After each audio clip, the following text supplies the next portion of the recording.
Assalamualaikum warahmatullahi wabarakatuh. Bagaimana kabarnya semuanya untuk saat ini? Semoga tetap sehat, tetap dilindungi oleh Allah Subhanahu wa Ta'ala, dijauhkan dari segala bentuk penyakit. Bertemu lagi dengan saya.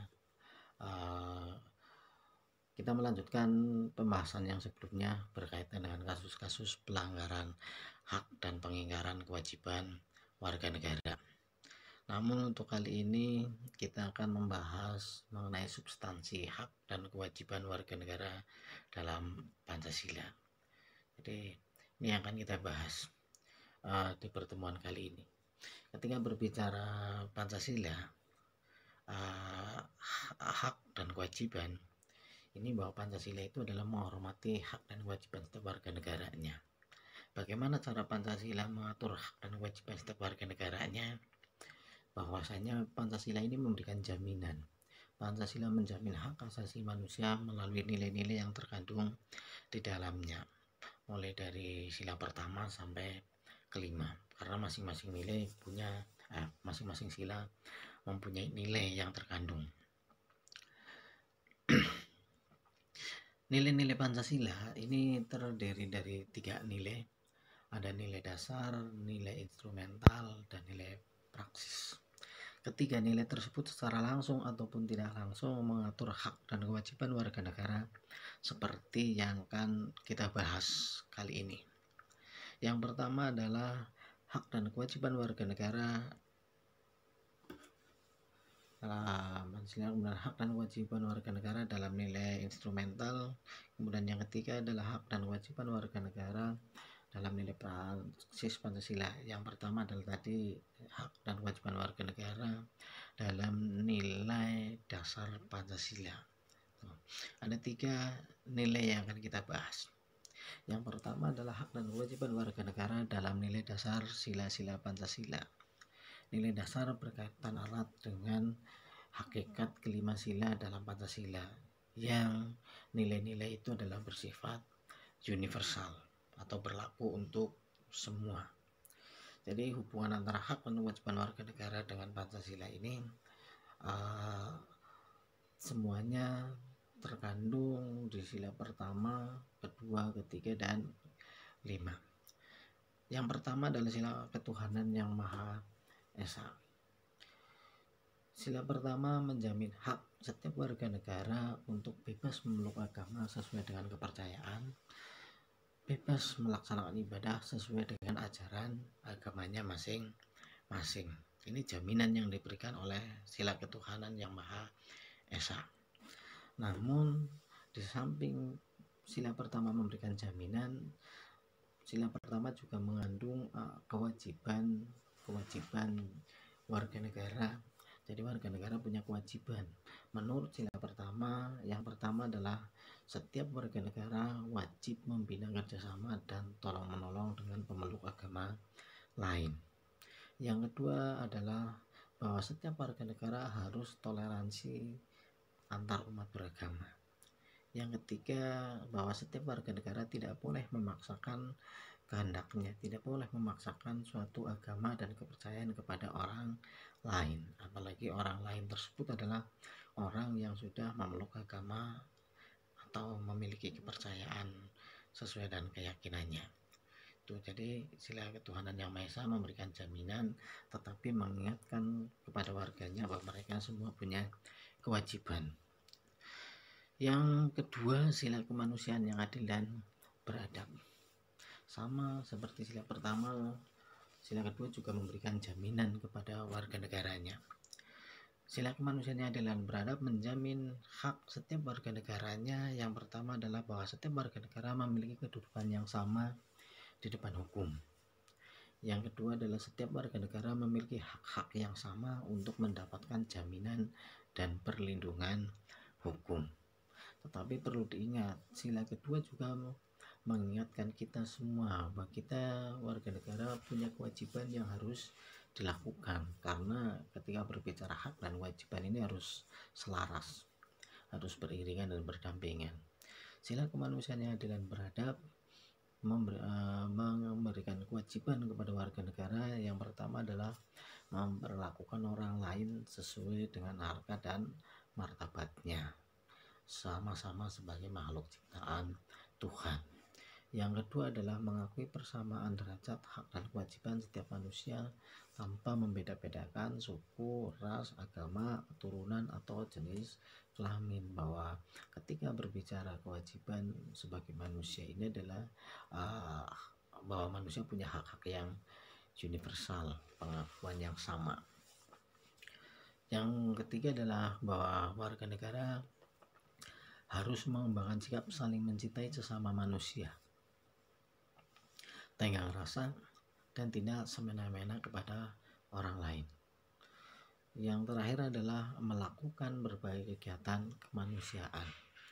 Jadi kita tidak boleh melupakan saudara-saudara kita yang lain. Kita harus bahu-membahu, saling membantu antara sesama umat manusia sesuai dengan sila kedua, yaitu kemanusiaan yang adil dan beradab.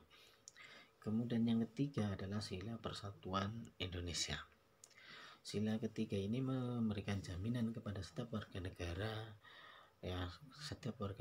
bahwa keberagaman yang ada di sekitar kita, keberagaman yang ada di masyarakat Indonesia ini seperti hak mengembangkan budaya daerah menjadi budaya nasional. Jadi sila ketiga ini memberikan jaminan kepada setiap warga negara di daerahnya masing-masing agar mampu mengembangkan budaya daerah menjadi budaya nasional. Jadi karena budaya daerah ini menjadi cikal bakal adanya budaya nasional. Tetapi di sila ketiga juga memberikan menyandingkan kewajiban kepada setiap warga negaranya. Jadi setiap warga negara harus mampu menempatkan kepentingan bangsa dan negara di atas kepentingan pribadi atau kelompoknya. Yang kedua, bahwa setiap warga negara sanggup dan rela berkorban untuk kepentingan bangsa dan negara. Yang ketiga adalah bahwa setiap warga negara harus mencintai tanah air dan bangsa Indonesia. Bahwa setiap warga negara itu harus punya semangat nasionalisme, yaitu cinta tanah air. Yang keempat adalah setiap warga negara harus mengembangkan persatuan Indonesia atas dasar Bhinneka Tunggal Ika. Jadi berbeda-beda, meskipun kita banyak perbedaan suku, ras, agama, tapi kita adalah tetap satu di bawah naungan Negara Kesatuan Republik Indonesia. Yang kelima adalah memajukan pergaulan demi persatuan dan kesatuan bangsa. Jadi kita harus saling mengenal antara satu warga negara dengan warga negara yang lain, ada pergaulan agar bisa bahu-membahu membangun bangsa dan negara ini bersama-sama. Yang keempat adalah sila kerakyatan yang dipimpin oleh hikmat kebijaksanaan dalam permusyawaratan atau perwakilan. Sila keempat ini memberikan jaminan hak setiap warga negaranya. Jadi setiap warga negara dijamin haknya untuk berpartisipasi dalam politik yang diwujudkan dalam bentuk kebebasan berpendapat dan berserikat atau berorganisasi. Jadi setiap warga negara bebas berorganisasi selama organisasi-organisasi yang diikutinya adalah bukan organisasi-organisasi terlarang yang mengancam kedaulatan bangsa dan negara. Komunis misalkan, komunis atau partai komunis ini adalah salah satu ideologi yang sudah menjadi ideologi terlarang di Indonesia.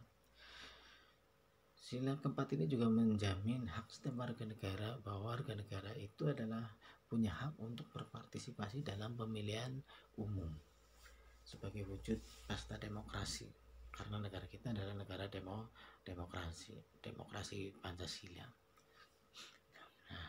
Kemudian sila keempat juga mengisyaratkan bahwa setiap warga negara wajib mengutamakan musyawarah mufakat dalam setiap pengambilan keputusan. Jadi setiap ada perselisihan, setiap ada perbedaan pendapat harus diselesaikan dengan cara musyawarah. Syukur mufakat. Jika tidak mufakat, ya jalan akhirnya adalah voting, asal semua komponen mau menerima hasil voting tersebut. Yang kedua adalah bahwa setiap warga negara berkewajiban untuk menjaga dirinya agar tidak mau melakukan tindakan-tindakan sesuai kehendak hatinya Artinya bahwa kita warga negara tidak boleh memaksakan kehendak kepada orang lain. Yang ketiga adalah memberikan kepercayaan kepada wakil-wakil rakyat, wakil-wakil kita yang sudah kita pilih di dalam pemilu kada untuk melaksanakan tugasnya, yaitu melaksanakan tugas-tugas yang sudah dipegang oleh mereka atau yang kita amanatkan kepada mereka. Tentunya pelaksanaannya adalah musyawarah. Ini adalah wujud dari perwakilan kita yang sudah kita tunjuk, sudah kita pilih, dan sudah kita beri kepercayaan. Yang kelima adalah sila keadilan sosial bagi seluruh rakyat Indonesia. Sila kelima memberikan jaminan hak atas warga negaranya, bahwa setiap warga negara berhak memiliki atau dijamin tentang kepemilikan pribadinya. Jadi setiap warga negara itu ketika memiliki barang-barang pribadi atau milik sebagai perseorangan itu dijamin oleh negara dan dilindungi negara. Artinya ketika diambil orang lain itu akan dikenakan hukum karena dia tidak berhak mengambil barang milik orang lain. Jadi berkenaan hak milik perorangan dan dilindungi pemanfaatannya oleh negara serta memberi kesempatan sebesar-besarnya kepada masyarakat. Tetapi sila kelima ini juga sama seperti sila-sila yang lain, memberikan kewajiban kepada kita sebagai warga negara. Yang pertama adalah kita harus mengembangkan sikap gotong royong, kekeluargaan dengan masyarakat sekitar kita. Yang kedua adalah tidak melakukan perbuatan yang merugikan kepentingan umum. Artinya demi kepentingan umum kita sebagai warga negara kadang-kadang harus rela mengorbankan kepentingan pribadi kita.